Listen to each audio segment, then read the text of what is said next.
Gostaria de dar as boas-vindas mais uma vez a todos vocês que estão aqui presentes neste culto, neste momento de oração.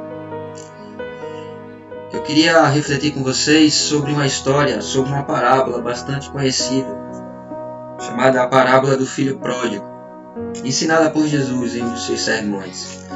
E o texto que eu escolhi para refletir com vocês foi o texto de Lucas, capítulo 15, versículos 11 até o 32. Eu não vou ler todo o texto. A história vocês já sabem qual é. Mas eu quero destacar um versículo que me chamou a atenção esses dias. Desde a semana passada, o começo dessa semana, quando eu vinha refletindo sobre essa história,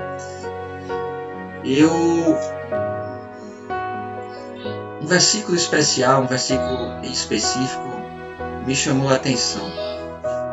Foi o versículo 17.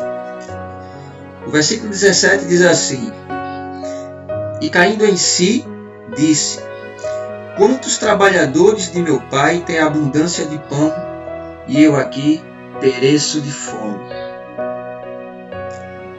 Eu vou repetir. Versículo 17 do capítulo 15 do livro de Lucas. Assim está escrito: E caindo em si, disse: Quantos trabalhadores de meu pai têm abundância de pão, e eu aqui pereço de fome. A parábola do filho pródigo é uma das parábolas mais belas ensinadas por Jesus.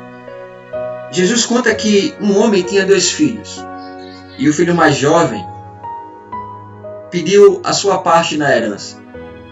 O filho mais jovem disse: Pai, eu quero que o Senhor reparta a herança, me dê a minha parte, porque eu vou embora de casa, porque eu vou embora daqui.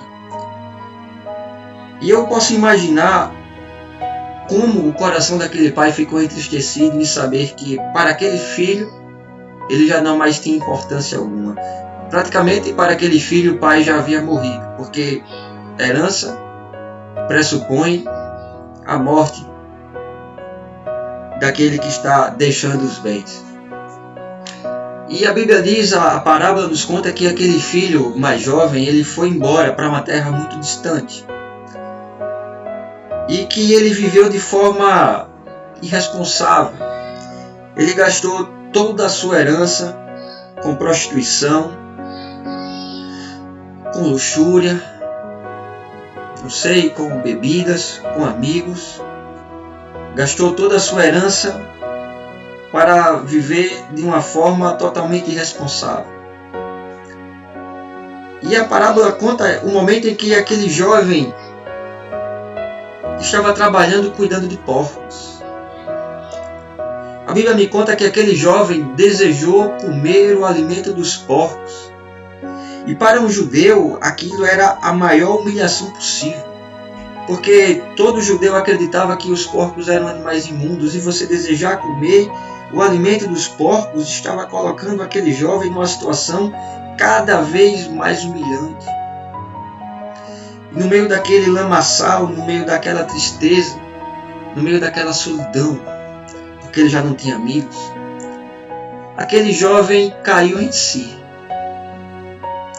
Aquele jovem se deu conta de quanto ele era feliz e não sabia. Aquele jovem se deu conta de como os trabalhadores de seu pai viviam bem e ele estava ali. Mas não foi só isso. A parábola conta que aquele jovem pegou o resto das coisas que tinha e resolveu voltar para casa. E no caminho de casa, o pai já estava na porta. Eu acredito que todos os dias aquele pai ia para a porta de casa na esperança de um dia o seu filho voltar. E de longe aquele pai saiu correndo ao encontro do filho e eles se abraçaram e o pai preparou uma grande festa para ele. Mas o versículo 17 me chama a atenção. A seguinte expressão me chama a atenção: caindo em si. E o tema da reflexão desta noite é caindo em si, uma reflexão sobre a família. caindo em si. Uma reflexão sobre a família. Certa vez eu estava voltando de Pernambuco, de um concurso que eu fui fazer. Viajei sozinho de carro. Fui e vim de carro. E na volta, já no final da tarde, eu me confundi ao olhar algumas placas e acabei pegando um caminho errado. E já escuro, a estrada já escura, eu pude perceber que ao invés de estar voltando para Maceió, eu estava indo para Aracaju. E quando eu me dei conta de que eu estava pegando o caminho errado, me deu uma sensação de desespero tão grande. Me deu uma sensação de estar perdido. A gasolina já estava um grãozinho só. E eu tive que dar meia volta e voltar tudo de novo até encontrar o caminho correto para Maceió. E enfim encontrei. E a primeira coisa que fiz foi abastecer o carro no posto de gasolina. Mas cair em si é justamente isso. Cair em si é um processo autorreflexivo que leva você a entender o contexto no qual você está inserido. O processo de reflexão que faz você entender o caminho exato no qual você está. Quando eu caí em si, eu percebi que eu estava indo para Aracaju e não para Maceió. Cair em si é perceber em qual caminho nós estamos caminhando. Qual tem sido o destino que temos trilhado? O que nós temos feito de nossas vidas, o que temos feito da família que Deus nos deu. Cair em si é acordar. É sair do mundo de fantasia e entender a realidade na qual estamos de fato inseridos. E quando eu olho a história do filho pródigo, eu percebo algumas crises de percepções na vida dele. Algumas crises de percepções que o levaram até o fundo do poço. A crise de percepção que levou aquele filho pródigo a desejar comer o alimento dos porcos. E a primeira crise de percepção que eu destaco na história, na trajetória do filho pródigo, é a crise da precipitação. É a crise da precipitação. Aquele filho, ele desejou a sua herança antes do tempo. O seu pai ainda era vivo. Aquele filho se antecipou e disse: eu quero a minha parte. Eu quero a herança, a parte da herança que me cabe. E muitas vezes nós tomamos uma conduta precipitada em dois aspectos: no falar e no agir. Às vezes falamos antes do tempo. Eu quero logo a minha parte, pai. Eu já estou de maior, eu já estou crescido, eu já tenho a minha formação. Eu quero a minha parte. Eu quero a minha parte, eu quero fazer a minha vida. Eu quero seguir o meu rumo, eu quero a minha parte. E a gente se precipita ao falar. Lá em Tiago capítulo 3, versículos 1 a 14, o apóstolo fala que a língua é o membro mais difícil de ser domado. A língua é o músculo que profere bênção e profere maldições. E muitas vezes, por falar de maneira precipitada, a gente acaba ferindo o outro, acaba machucando o outro. Tiramos conclusões precipitadas, juízos de valor preconceituosos. E ao falar antes do tempo, ao falar antes de saber, ao falar antes de entender as circunstâncias, acabamos matando alguém. Porque as palavras elas têm o poder de matar alguém. As palavras têm o poder de minar a autoestima de alguém. Lá Lá em Eclesiastes capítulo 3, versículo 7, Salomão diz que há tempo de falar e há tempo de calar. Nós precisamos entender que há tempo de falar e há tempo de calar. E por ter uma crise de percepção, nós acabamos nos precipitando e falando o que não deveria. Sobretudo em grupos de WhatsApp, em discussões, a gente acaba se precipitando. A gente acaba falando aquilo que não devia, a gente acaba falando impulsionado pela emoção. E quando a gente fala, já foi. Quando a gente fala, não tem como retornar mais. Aquela palavra já foi captada pelos ouvidos de quem ouve. Existe um momento na vida que a gente tem que saber ouvir e escutar. Existe uma grande diferença entre ouvir e escutar. Ouvir é um processo sensorial. Eu ouço. Eu estou escutando uma música, eu estou escutando a pregação, mas eu estou ouvindo, perdão. Mas talvez eu não esteja escutando. Porque escutar é um processo de compreensão. Quando eu escuto, eu compreendo aquilo que está sendo dito. Quando eu escuto, eu consigo me colocar no lugar do outro. Quando eu escuto, quando eu adoto a escuta ativa, eu consigo entender o que o outro está dizendo. Enquanto nós apenas ouvir o outro, nada, absolutamente nada de novo acontecerá na nossa família, na nossa vida. Todo relacionamento, todos os relacionamentos familiares devem ser filtrados pela percepção correta entre saber falar e saber ouvir, saber escutar, compreender o outro. Às vezes, a minha esposa fala algumas coisas, eu ouço ela falar e faço diferente do que ela pediu para fazer. Principalmente quando ela manda eu comprar alguma coisa no supermercado. E quando eu volto para casa, eu volto sem aquele item que ela havia falado. Eu ouvi ela falar, mas eu não escutei, eu não compreendi. E por vários momentos, e quantas vezes essa pessoa que está convivendo com você tem gritado no seu ouvido, falando da dor que sente, falando do problema pelo qual está passando, falando pela angústia pela qual está passando, e você apenas ouve. E você apenas ouve. Você não escuta, você não compreende. E cada vez mais a pessoa grita, chora e clama pela sua atenção, mas você só ouve.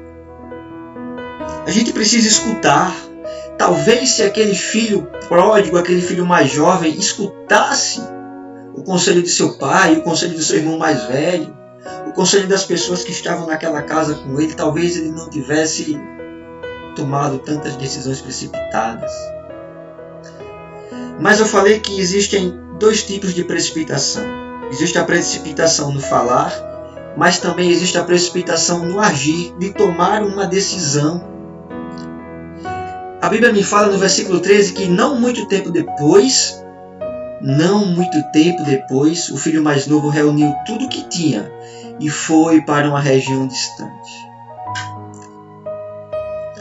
Ele falou que queria logo a sua herança e rapidamente, assim que os bens foram repartidos, assim que o pai assinou o testamento, o documento, passado em escritura, em cartório, carimbo, aquele filho reuniu tudo o que tinha e foi para uma região bem distante. Deixa eu te dizer uma coisa nesta noite, você não está aqui por acaso. Não tome uma decisão precipitada na sua vida.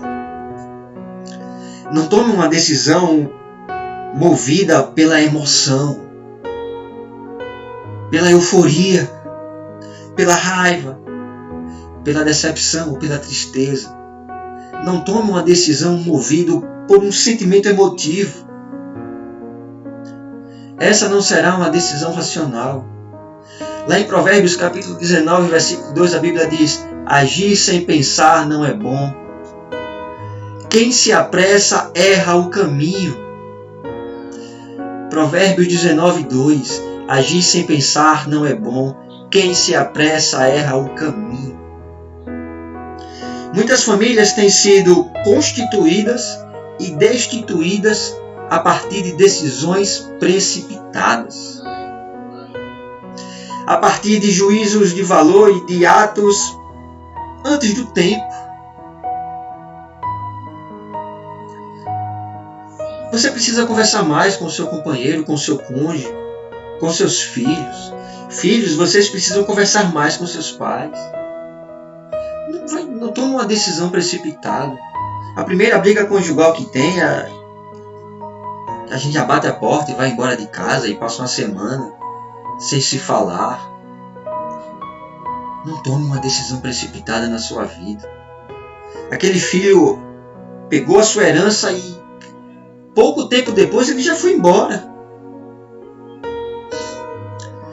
E muitas vezes, em meio a discussões, em meio a conflitos, nós, movidos por essa raiva, tomamos decisões de abandonar o lar, de abandonar a família, de tomar uma decisão sem antes refletir. Quando eu olho para pessoas que se precipitaram, eu lembro da história de Abraão e Sara, que se precipitaram e escolheram Agar para gerar o filho de Abraão. E após aquele filho ter sido gerado, a Bíblia me fala que aquela família viveu muitos conflitos. Sara colocou a culpa em Abraão, Abraão colocou a culpa em Sara. Agar era uma escrava, mas não se sentia mais como escrava, ela foi embora. Depois ela volta. E toda aquela decisão precipitada entre Abraão e Sara gerou conflitos na família. Quando eu vejo homens de Deus tomando decisões precipitadas, eu lembro também da história do rei Davi, que de longe viu uma mulher, Batseba, e ao achá-la bonita, ao achá-la formosa, logo chamou para o seu palácio e se deitou com ela. E ela engravidou.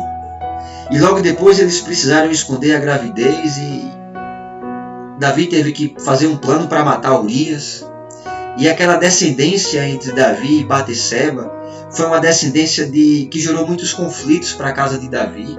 Um irmão estuprou uma irmã, o outro irmão matou o estuprador, o filho se voltou contra o pai. Tudo em razão de decisões precipitadas. Famílias que foram constituídas a partir de decisões precipitadas. A casa de Davi foi marcada por violências, por ciclos de dor e sofrimento. Porque Davi tomou uma decisão precipitada. O filho pródigo tomou decisões precipitadas e teve que ir para o fundo do poço.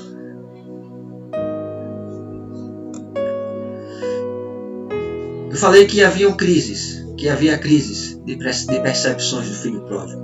E a primeira crise dele foi a crise da precipitação. Uma outra crise que eu vejo na história do filho pródigo é que ele acreditou que a sua família não era mais importante, o seu pai não era mais importante. Ao pedir a sua herança, o filho havia considerado seu pai morto. Ao partir para terras longínquas, a Bíblia usa essa expressão, terras distantes. A Bíblia está me dizendo que aquele jovem, ele rompeu por completo a relação até mesmo com o povo judeu. Porque terras distantes eram terras que não faziam parte daquela região do povo judeu. Houve rompimento total de vínculos. Rompimento de vínculo familiar, de vínculo afetivo. Aquele jovem foi embora, ele cortou laços. Cortou de vez. Eu acho interessante que a formação de novos relacionamentos sociais, o que é saudável, mas quando passamos a conhecer novas pessoas, quando passamos a se inserir em novos ciclos sociais, a gente corre o risco de entender que a nossa família não é mais importante. Quando a gente passa a se envolver com novas pessoas, novas amizades, quando a gente está inserido em novos meios sociais, a gente corre o risco de achar que a nossa casa já não é mais tão importante. Porque na nossa casa, na nossa família, há problemas. A gente conhece de fato e de perto uns aos outros. A gente pode usar máscaras na rua, fora de casa, mas dentro de casa nós não podemos esconder quem de fato somos de verdade. Dentro de casa, o seu cônjuge lhe conhece perfeitamente. O seu pai conhece você. No seio familiar, a gente sabe as dificuldades temperamentais uns dos outros. A gente conhece. E muitas vezes ocorrem alguns conflitos na família, alguns atritos.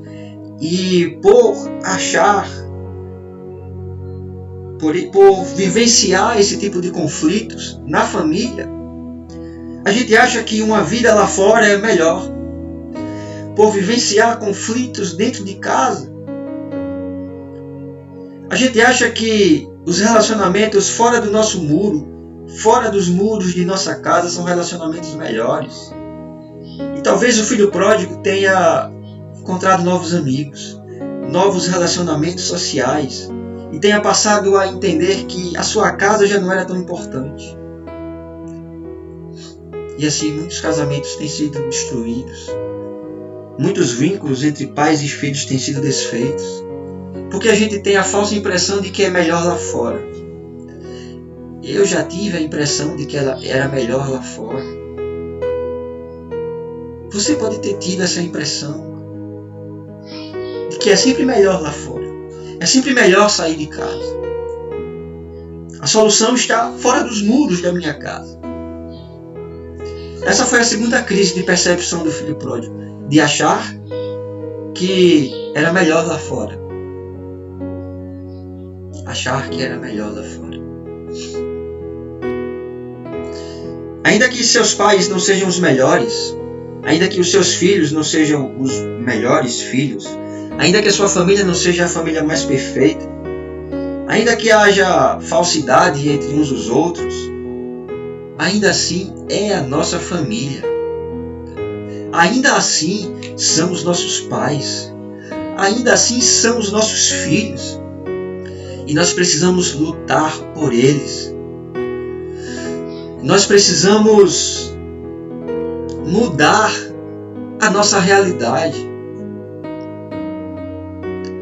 Essa é a nossa família, é desse jeito. Somos assim.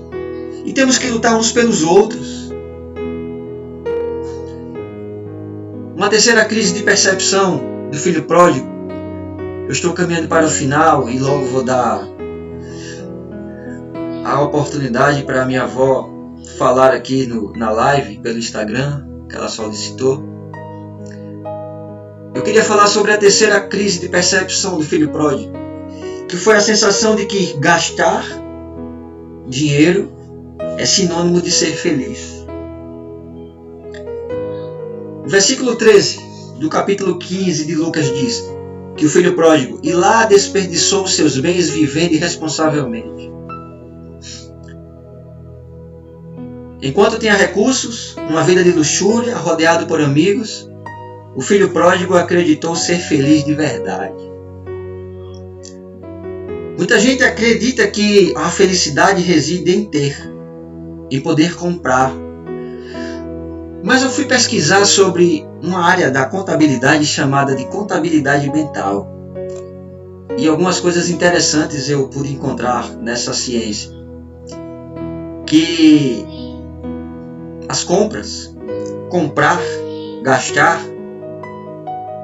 elas funcionam como sinais positivos sociais. Porque ao comprar, ao adquirir algo, nós temos a ideia de que estamos nos inserindo socialmente. Nós temos a ideia de que estamos mostrando para o outro que nós podemos ter. O iPhone 12, a mansão no condomínio X, o carro do ano, a roupa da marca tal. E a gente acha que comprar, que ter aquilo, é mostrar para o outro que nós podemos ter. E muitas vezes somos impulsionados a gastar em função disso. E mostrar para o outro que nós podemos ter também. Então a compra, o gastar, funciona como um mecanismo de inserção social. Embora a gente nem precise daquele item. Uma outra coisa que eu percebi também na contabilidade mental é que alguns estudos dizem que comprar algo nos faz se sentir bem. Principalmente quando a gente compra algo que era alvo de nossa meta. Ninguém sente prazer pagando imposto de renda ou pagando um condomínio, mas sente prazer em comprar um celular da nova geração ou comprar um carro mais novo.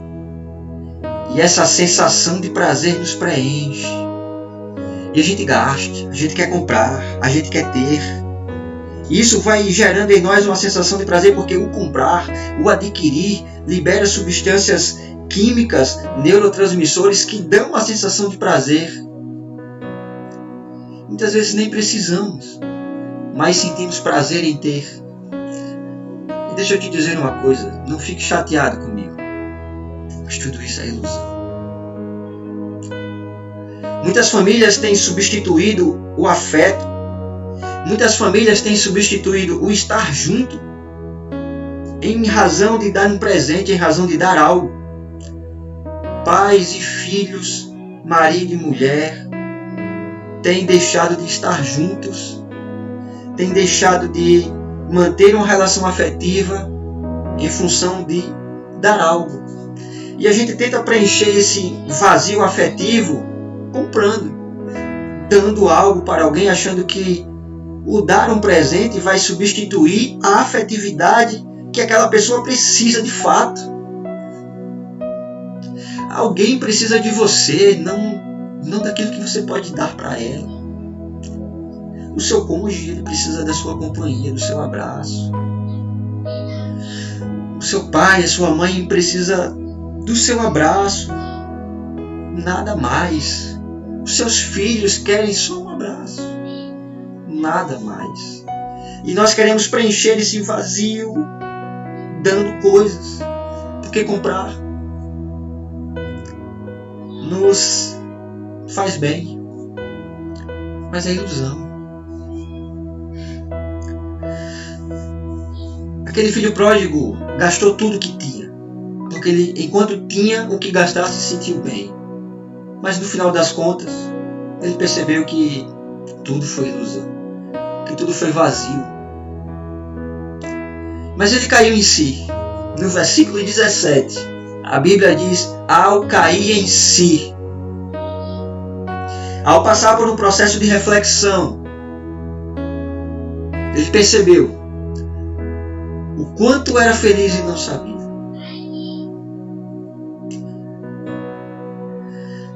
Ele tomou uma atitude e voltou para casa. Porque quando a gente cai em si, a gente toma uma atitude. A atitude de voltar. A atitude de voltar atrás.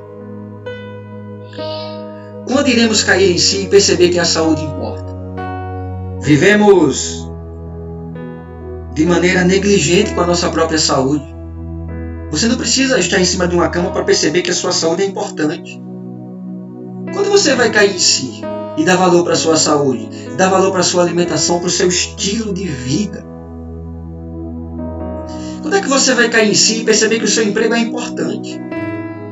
Não espere ficar desempregado para entender isso. Apesar de o trabalho que você tem é importante.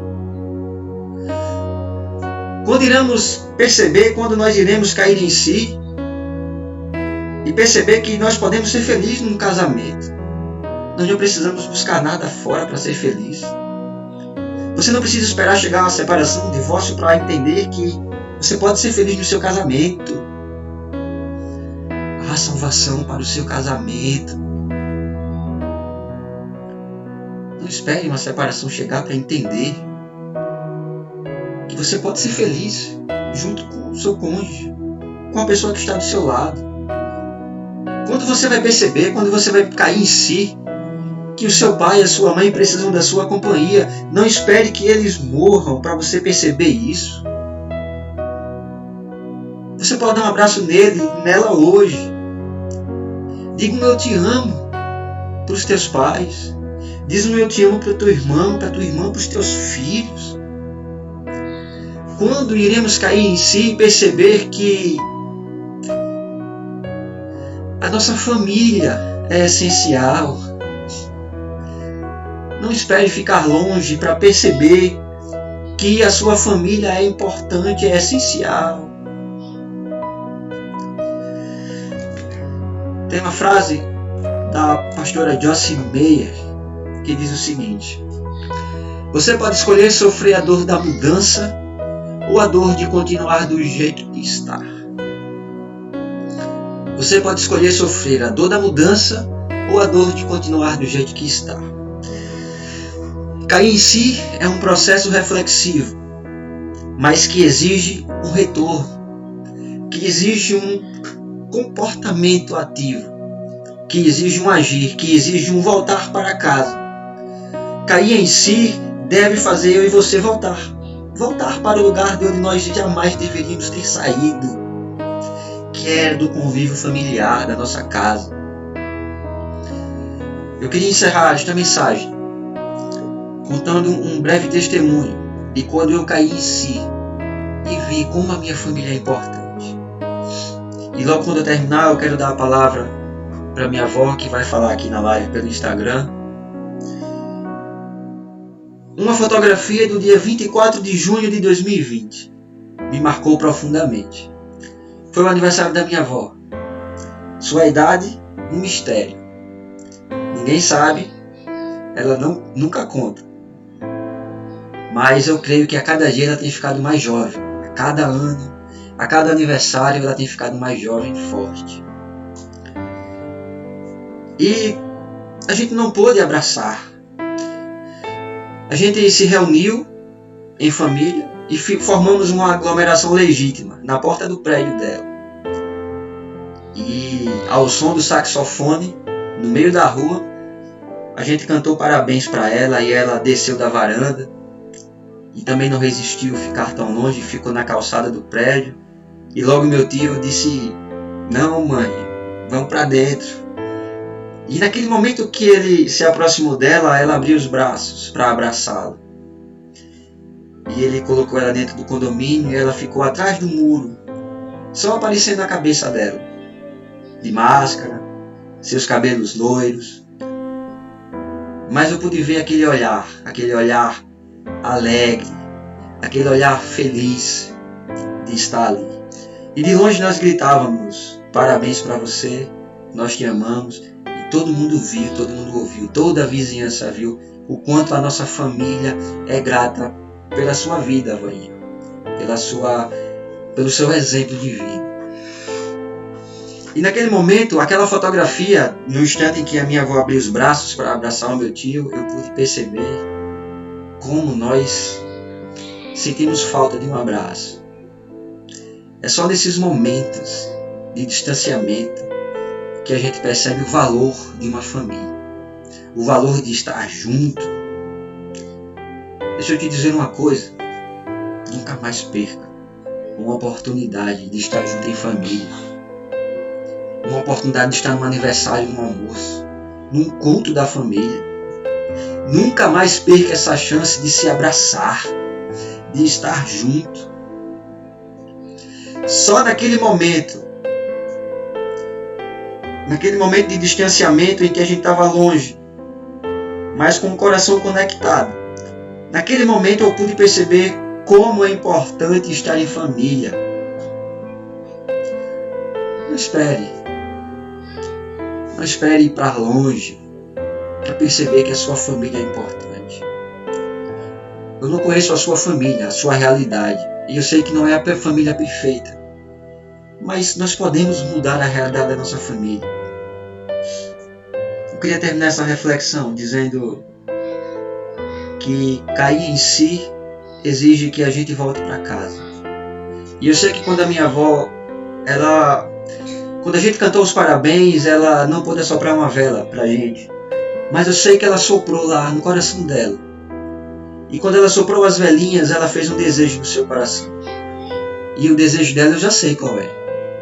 Foi de ver toda a sua casa aos pés do Senhor Jesus. Creia, eu e minha casa serviremos a Deus. Não é melhor lá fora, é melhor aqui dentro. Não se precipite. A sua família é importante. A sua família é importante, a nossa família é importante. Que Deus nos abençoe. A mudança dói, voltar para casa dói.